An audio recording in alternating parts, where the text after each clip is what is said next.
peine.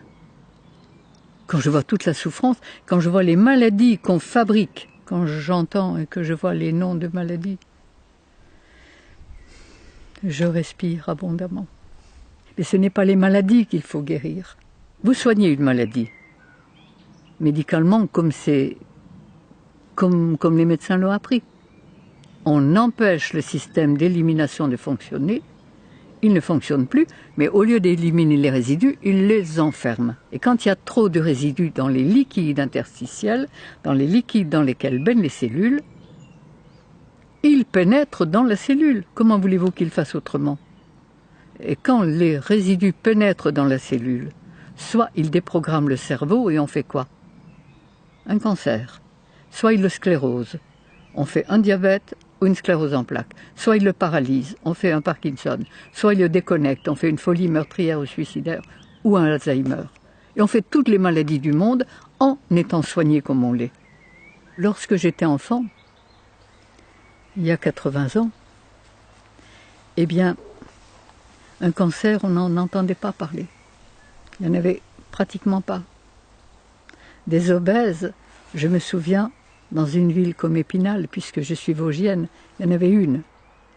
Elle était le côté curieux de toute la ville. À l'heure actuelle, il y a 400 personnes par jour en France qui meurent de maladies cardiovasculaires. Bien soignées, d'accord, mais ils meurent quand même.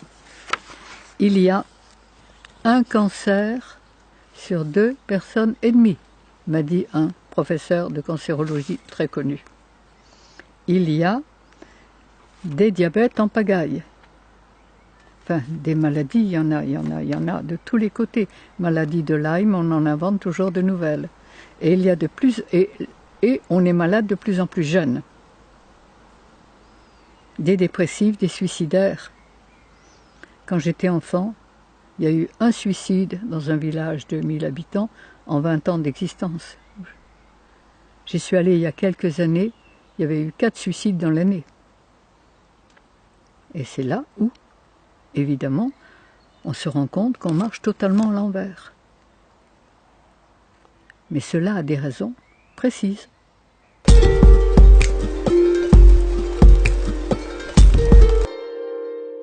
Qu'est-ce que la faculté a appris aux médecins? À chercher ce qui ne va pas. À chercher dans la poubelle la mouche jaune, la mouche verte. Et à mettre un nom extraordinaire dessus, c'est très savant. Et à prescrire des examens pour confirmer. Ça fait marcher toute la boutique. Et à prescrire des médicaments qui rendraient malade un bien portant et des opérations. Qu'est-ce que la médecine sait faire d'autre? La médecine allopathique. La médecine homéopathique est un peu moins pire, mais elle ne change pas le terrain.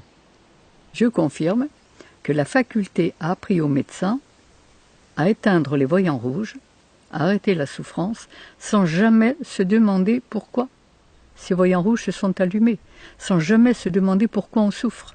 Donc, la faculté a fait du médecin, évidemment, il y a souffrance, on va se dépêcher d'arrêter la souffrance.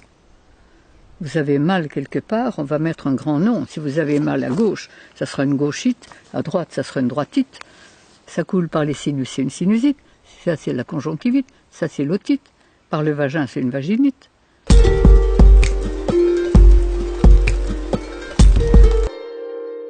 Je suis passé en correctionnel, j'ai été appelé par l'ordre des médecins. Et quand l'ordre des médecins m'a appelé, c'était un bon vieux médecin d'Avignon, et qui m'a dit « Madame Grosjean, si vous n'aviez pas la popularité que vous avez, il y a longtemps qu'on vous aurait fait un procès.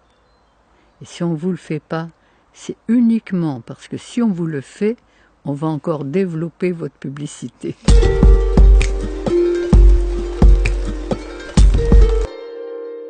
Eh bien, donnez à notre corps les aliments que la nature a prévus pour son système digestif. Ensuite, chaque fois qu'il crie au secours, qu'il veut se nettoyer, l'aider à le faire. Et ça, la véritable médecine, elle est là.